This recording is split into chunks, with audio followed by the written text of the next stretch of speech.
মাত্র 2 মিনিটে খাবার গরম করে দেয় যে যন্ত্রটি, সেটাই কি ধীরে ধীরে আপনার শরীরের ক্ষতি করছে?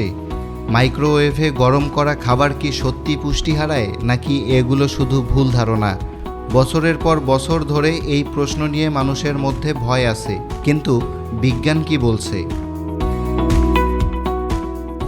আজকের ব্যস্ত জীবনে মাইক্রোওয়েভ অনেকের রান্নাঘরের গুরুত্বপূর্ণ অংশ।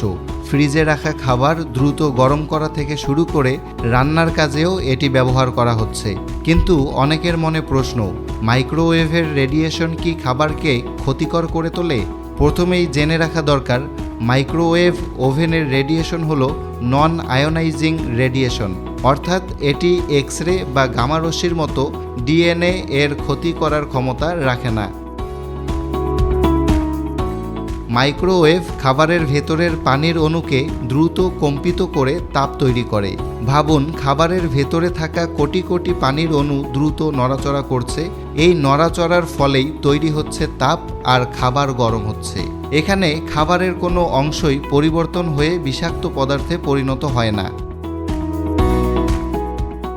তবে এর মানে এই নয় যে কোনোভাবে মাইক্রোওয়েভ ব্যবহার করা নিরাপদ। ভুল ব্যবহারে সমস্যা হতে পারে, যেমন প্লাস্টিকের ভুল পাত্র ব্যবহার করলে কিছু রাসায়নিক খাবারে মিশে যেতে পারে। অতিরিক্ত সময় ধরে গরম করলে খাবারের স্বাদ ও পুষ্টি কমে যেতে পারে।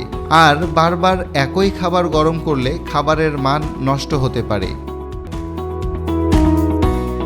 মাইক্রোওয়েভে খাবার গরম করার কিছু সহজ নিয়ম মনে রাখতে হবে। প্রথমত, ব্যবহার করুন কাঁচ বা মাইক্রোওয়েভ সেফ পাত্র। দ্বিতীয়ত, ভাত বা শুকনো খাবারে সামান্য পানি ছিটিয়ে দিন। তৃতীয়ত, বেশি পরিমাণ খাবার হলে মাঝখানে একবার নেড়ে দিন, যাতে পুরো খাবার সমানভাবে গরম হয়।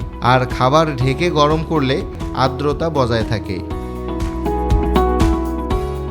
তাহলে মাইক্রোওয়েভ সঠিক নিয়ম মেনে ব্যবহার করলে সাধারণত এটি ক্ষতিকর নয়। প্রযুক্তি আমাদের জীবন সহজ করার জন্য, তাই ভয় নয়, দরকার সচেতনতা।